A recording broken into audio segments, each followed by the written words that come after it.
Surgery क्योंकि सारे patients हमारे पास ओल्ड एज ग्रुप के होते हैं there are different techniques different doctors are using for a joint replacement surgery nowadays. साथ ही पोस्ट ऑपरेटिव केयर के लिए हमें उन पेशेंट्स को सभी को 4-5 घंटे के लिए हमारे आईसीयू सेटअप में रखना होता है। एक वर्ल्ड लेवल पे हाईलाइट हो गया, मतलब पूरी दुनिया में आज जयपुर का नाम मैंने रोशन किया है। World record of 34 joint replacement surgeries in a day. हम बात करेंगे डॉक्टर धीरज दुबे से उनके इस एक्सपीरियंस के बारे में, इस वर्ल्ड रिकॉर्ड के बारे में। But before that I would like to introduce doctor Dheeraj Dubey to you all. जी हाँ, 10+ years of experience in the joint replacement surgery, world record holder doctor Dheeraj Dubey. Doctor Dheeraj Dubey अभी शैल्बी हॉस्पिटल में सीनियर कंसल्टेंट जॉइंट रिप्लेसमेंट पे हैं। Doctor Dheeraj Dubey ने ना ही सिर्फ India में बल्कि विदेशों में भी अपने कॉन्फ्रेंसेस में अपने एक्सपीरियंस शेयर करे हैं, जैसे कि स्पेन, जर्मनी, सिंगापुर और वैसे ही इंडिया के और भी बड़े शहरों में जैसे दिल्ली, अहमदाबाद और कई शहरों में उन्होंने अपने एक्सपीरियंस शेयर करे हैं। और हाल ही में डॉक्टर धीरज दुबे को फोर्ब्स, IBR और गोल्डन बुक ऑफ रिकॉर्ड्स में एक्नॉलेज किया गया है इस वर्ल्ड रिकॉर्ड के लिए। तो चलिए शुरुआत करते हैं आज की इस कॉन्वर्सेशन की with the world record holder doctor Dheeraj Dubey. तो firstly doctor Dheeraj, congratulations for world record of 34 joint replacement surgeries in a day. Thank you ma'am. Yes. Okay. So, Dr. Dheeraj, how are you feeling about it? World record holder of 34 surgeries in a day. Yeah, it's like my dream come true, and it's very proud moment for me, my family, and my well-wishers that I have made this record. All right. So we would like to go ahead with a quick question round for you. Yeah, तो sure. आपकी तरफ मैं पहला question पेश करती हूँ। Could you please share what inspired you to perform 34 joint replacement surgeries in a day? Yeah, there's always some inspiration behind the work.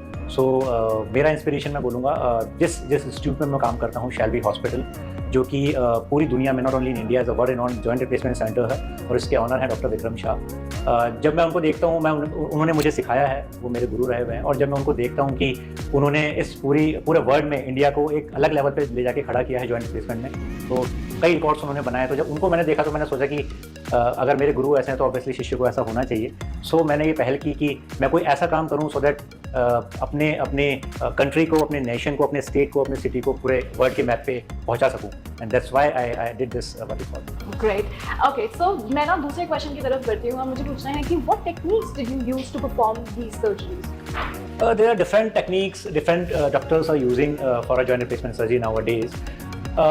We have used the other techniques like robotics and navigations and all. But हम जो अपनी surgeries perform करते हैं, ज़्यादातर surgeries हमारे joint replacement centre पे perform करते हैं, वो हमारी patented zero technique with fast track rehabilitation से करते हैं। जीरो टेक्निक बेसिकली है क्या? इसमें जो इंसिजन पेशेंट को लगाया जाता है for doing this knee replacement surgery is very minimal. Blood loss बहुत कम होता है। हमारा surgical time is the 13 to 15 minute only, यानी ये सर्जरी पूरी दुनिया में फास्टेस्ट हम खत्म करते हैं 13 से 15 मिनट मात्र इसमें हम सर्जरी में लगाते हैं। सो जितने कम टाइम के लिए आपका सर्जिकल प्रोसीजर रहेगा, there are less chances of infection, less chances of blood loss. Again recovery of our patient is very fast. Almost surgery के 3 से 4 घंटे के बाद हम पेशेंट्स को खड़ा करके चलाना फिराना शुरू कर देते हैं। ये सब चीज़ें पेशेंट पे इम्पैक्ट इसलिए डालती हैं क्योंकि नॉर्मली एक बहुत बड़ा मिथ है कि जॉइंट रिप्लेसमेंट सर्जरी के बाद हम चल नहीं पाएंगे, हमें बहुत लंबा बेड रेस्ट करना पड़ेगा और we need maximum physiotherapy and all.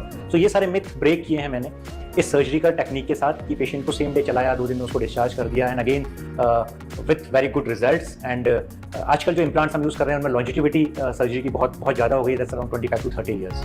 Great doctor Dheeraj. मैं आगे की तरफ बढ़ती हूँ, मुझे बहुत सारे क्वेश्चंस और भी हैं। तो how did you prepare yourself and your teammates to perform 34 joint replacement surgeries in a day? Were there any challenges you faced? वैसे तो ऐसा कोई चैलेंज नहीं आया क्योंकि we are highly volume centre of joint replacement surgery. So मेरे daily routine में भी मैं 20-25 सर्जरीज करता हूँ, परफॉर्म करता हूँ, and 34 surgeries was not a big deal for me. मैं 40 भी कर सकता था, बट अनफॉर्चुनेटली मेरे कुछ पेशेंट्स अनफिट हो गए। सो देखिए, ये जॉइंट रिप्लेसमेंट सर्जरी क्योंकि सारे पेशेंट्स हमारे पास ओल्ड एज ग्रुप के होते हैं, तो हम इस सर्जरी को बहुत इजीली ऐसे ही परफॉर्म नहीं कर सकते। फर्स्ट उन सभी पेशेंट्स को मैंने एडमिट किया, उन सब के लिए प्रॉपर एक वर्कअप होता है, प्री सर्जिकल वर्कअप या प्री एनेस्थेटिक वर्कअप जिसे बोलते हैं, वो हमने कराया। सारे कार्डियोलॉजिस्ट से उनको चेक कराया कि उनके हार्ट में कोई इश्यूज़ तो नहीं है, एंडोक्राइनोलॉजिस्ट ने उनको देखा, फिजिशियन ने उनको देखा, हमने उनको देखा, स्पाइन सर्जन को उनको दिखाया कि वो सब तरीके से सर्जरी के लिए फिट है नहीं। 40 सर्जरीज मेरी होने वाली थी, but unfortunately 4-5 surgeries patient unfit हो गए, सो मैं उनको नहीं कर पाया। बाकी जब हमें पूरी फिटनेस मिल गई तो उसके बाद हमने सर्जरी परफॉर्म की, और क्योंकि ये surgeries major surgeries of orthopaedics में आती है। सो जब ये सर्जरी परफॉर्म की जाती है, जिस टाइम मैंने परफॉर्म की उस टाइम मेरे पास ओटी में पूरा टाइम कार्डियोलॉजिस्ट मौजूद थे, न्यूरोसर्जन न्यूरोफिजिशियन मौजूद थे, एंडोक्राइनोलॉजिस्ट थे, हमारे एनेस्थेटिस्ट जो सीनियर थे वो वहाँ पे प्रेजेंट थे। सो उन सबकी प्रेजेंस में ये सर्जरी परफॉर्म की गई और इस सर्जरी को करने के लिए 3 से 4 ओटी कंटिन्यूस मैंने चलाए। हाँ, ये ज़रूर था जो मिसिंग था वो मेरा खाना और मेरी टीम का खाना जो हमने मिस किया उस दिन, बट हाँ कंटिन्यूस 17 से 18 घंटे में ये सर्जरी हमने परफॉर्म की। और इसके लिए क्योंकि एक अकेला पर्सन पूरी सर्जरी को परफॉर्म नहीं कर सकता, so I have a huge team जो उस पेशेंट को पहले एनेस्थीसिया दिया जाता है, फिर वो पेशेंट टेबल पे जाते हैं, टेबल पे जाने के बाद उनकी पूरी प्रिपरेशंस की जाती हैं, लाइक उनको पेन ड्रेप करना होता है, उनको क्लीन करना होता है। उसके बाद स्क्रब स्टाफ का रोल आता है जो उस पेशेंट को पूरा प्रिपेयर करता है। देन सब कुछ तैयार होने के बाद मैं आता हूँ वहाँ सर्जरी करने, मैं इंसिजन स्टार्ट करता हूँ। इंसिजन से लेके सर्जरी फिनिश होने तक मेरा जो टाइम रहता है वो 13 to 15 मिनट्स रहता है। उसके बाद उस वुंड को क्लोज करने के लिए एक अलग से मेडिकल ऑफिसर्स होते हैं। सो ये कंबाइंड वर्क होता है जो मैंने किया। जब एक नी यहाँ पे ऑपरेट करके गया सेकंड ओटी में, तब तक उसका क्लोजर होता है, उसको तैयार किया जाता है, फिर जब मैं दूसरा नी ऑपरेट कर देता हूँ। सो इस तरह से मैंने सर्जरी को परफॉर्म किया और मैं कर पाया। सर, जैसे कि आपने मुझे बताया कि आपको 13 से 14 मिनट आपके टाइम में लगते थे एक ऑपरेशन में, और जहाँ तक आपकी टीम है वो 17 से 18 घंटे आपका एक पूरा प्रोसीजर चलता था in this throughout the whole day. आपने 34 सर्जरीज इन अ डे करी है, तो इसके बारे में आपके क्या सेफ्टी प्रिकॉशंस रहे हैं for every patient during the surgery and after their surgery? बिल्कुल मैम, एक्चुअली जब ये सुनते हैं कि आपको सर्जरी में 13 से 15 मिनट लगे तो इसका मतलब आपकी सर्जरी बहुत जल्दी खत्म हो जानी चाहिए थी, बट ऐसा नहीं है। क्यों? क्योंकि ड्यूरिंग सर्जरी भी हमने वही सारे सेफ्टी प्रोटोकॉल्स फॉलो किए जो हम नॉर्मली कम सर्जरीज में करते हैं। एक पेशेंट को ओटी में अंदर आने से लेकर बाहर जाने तक दोनों घुटने अगर हम दोनों नीज उनके ऑपरेट कर रहे हैं तो it will take around 2 hours, 2 घंटे उनको लगते हैं। ऐसा नहीं कि हमने सर्जरी करी और पेशेंट को बाहर भेज दिया। एक सर्जरी से बीच से दूसरी सर्जरी में जाया जाता है तो उस ड्यूरेशन में हम लोगों को स्क्रब होना होता है।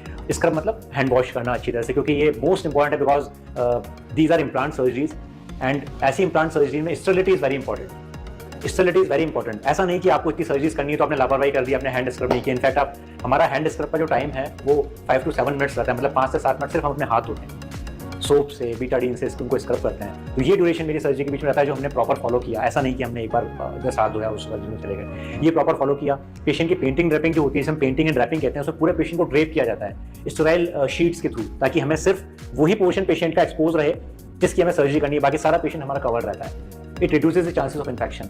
अगेन हम लोग सर्जरी के लिए नॉर्मल गाउन्स यूज नहीं करते, we use the helmets with exhaust fans so that कोई भी चीज़ें हमारी इनफैक्ट सांस तक उस पेशेंट तक ना पहुंच पाए, ताकि इन्फेक्शन के चांसेस कम हो जो ब्लड स्प्रेस होता है उससे या किसी भी चीज़ से। सो ये सारे सेफ्टी प्रिकॉशंस लेने में हमारे बीच का टाइम यूटिलाइज हुआ है। इसी कारण से हमारी मेरा सर्जरी का टाइम 13 से 15 मिनट होते हुए भी हमें सर्जरी में इतना टाइम लगा। इट शोज कि we didn't compromise the safety protocol. Firstly wow, but I want to ask कि आपको क्या लगता है कि जब ये 34 सर्जरीज आपने एक मुकाम हासिल किया है, एक अचीवमेंट हासिल करी है, तो इसका सोसाइटी पर क्या इम्पैक्ट पड़ेगा? इसका मेडिकल प्रैक्टिस पे, ऑर्थोपेडिक सर्जरी पे क्या इम्पैक्ट पड़ेगा? इसका सबसे पहला इम्पैक्ट तो मुझ पे पड़ेगा कि इससे मैं अपने आप को बहुत प्राउड फील कर रहा हूँ। इसके बाद मुझे खुद बहुत बूस्ट मिला है। और देखिए, ये सिर्फ एक नंबर्स नहीं है, 34 इज नॉट अ नंबर, ये नंबर गेम नहीं है कि मैंने 34 कर दिया, 35 कर दिया। लेकिन हाँ, जब ये वर्ल्ड रिकॉर्ड बना तो इससे आप मानिए हमारा इंडिया, राजस्थान, जयपुर एक वर्ल्ड लेवल पे हाईलाइट हो गया। मतलब पूरी दुनिया में आज जयपुर का नाम मैंने रोशन किया है, आप बोल सकते हैं, इस सर्जरी को करके, because I have made a world record. So इसके थ्रू हमें ये पता लगा एक्चुअली जयपुर जो है अभी वो एज अ मेडिकल हब, एक तरह से मेडिकल हब बनता जा रहा है। ये जो पेशेंट्स मैंने ऑपरेट किए इसमें most of the patients from out of Rajasthan, they are from Mumbai, Delhi, Gujarat and MP and UP. So you can see पहले से हमारे जयपुर का नाम थोड़ा थोड़ा मेडिकल हमें चल रहा था। अभी मुझे लगता है कि इस रिकॉर्ड के बाद हमारा जयपुर बहुत ऊपर आने वाला है इस चीज़ में, लोग बाहर से आएंगे इस चीज़ को करने के लिए। दूसरा, 34 सर्जरीज जब पेपर में आता है, न्यूज़ में लोगों ने पढ़ा, तो सोसाइटी पे सबसे बड़ा इंपैक्ट इसका क्या पड़ा? लोगों में जो मिथ था कि लोग जॉइंट रिप्लेसमेंट सर्जरी नहीं कराते थे, उनको डर लगता था कि यार इसको करने के बाद तो हम नहीं चल पाएंगे या बेड रेस्ट करना पड़ेगा या वो, तो जब उन्होंने ये न्यूज़ पढ़ी 34 रिप्लेसमेंट सर्जरीज की, तो उनको लगा कि यार ये तो बहुत ईजी चीज़ है, हमें करानी चाहिए। Because if you having pain in your knee joints you feel like a handicapped person. वो हमें पता नहीं लगता, लेकिन जब हमारे पास पेशेंट्स आते हैं तो लिटरली वो इस स्टेज में आते हैं कि उनको लोग व्हील चेयर पे लेके आते हैं या फिर साथ में सपोर्ट देके लेके आते हैं। इनफैक्ट वो वॉशरूम तक नहीं जा सकते। तो वो चीज़ें हम देखते हैं तो हमें बड़ा दुख होता है। तो इस चीज़ को सोसाइटी से खत्म करने के लिए मुझे लगता है कि ये मेरा वर्ल्ड रिकॉर्ड बहुत बहुत काम करेगा। अगेन इन ऑर्थोपेडिक फील्ड जो आपने पूछा इसका क्या इम्पैक्ट रहेगा, इसका इम्पैक्ट ये रहेगा कि जो नए यंगर ऑर्थोपेडिक सर्जन्स हैं उनमें इस जॉइंट रिप्लेसमेंट सर्जरी के फील्ड के लिए एक नया जज्बा आएगा। वो सोचेंगे, वो उनको लगेगा कि नहीं यार ये बहुत अच्छा एक फील्ड है जिसमें हमें आगे ग्रो करना चाहिए। बिकॉज अगर आप नंबर्स पे जाएंगे तो around 35 to 40% population of India is having this osteoarthritis of knee joint, तो इट्स अ बिग नंबर। सो आने वाले टाइम में हमें बहुत सारे जॉइंट रिप्लेसमेंट सर्जन्स की, स्किल जॉइंट रिप्लेसमेंट सर्जन की जरूरत पड़ने वाली है। तो इसका इम्पैक्ट यही रहेगा कि वो लोग इस फील्ड में आगे आएंगे, स्किल अपने आप को करेंगे, ट्रेन करेंगे और इस तरह की सर्विस परफॉर्म करेंगे, सो दैट हमारी सोसाइटी को उससे बहुत बेनिफिट मिल सके।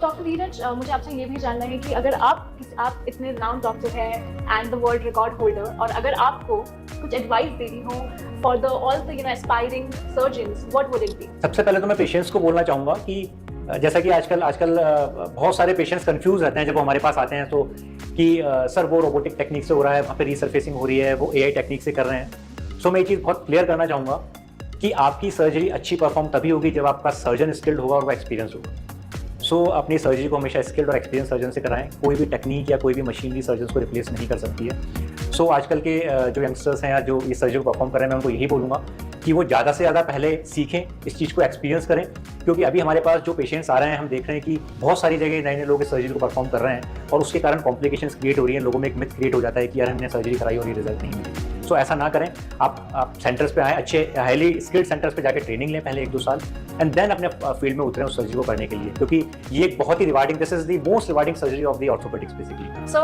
34 surgeries in a day. So Dr. Dheeraj, congratulations again. I think this is the biggest record, the world record, and congratulations for that. And yeah, that's it. So thank you very much. That was Dr. Dheeraj Dubey with us. Joint और joint replacement से जुड़ी किसी भी जानकारी के लिए आप subscribe कर सकते हैं हमारा YouTube चैनल।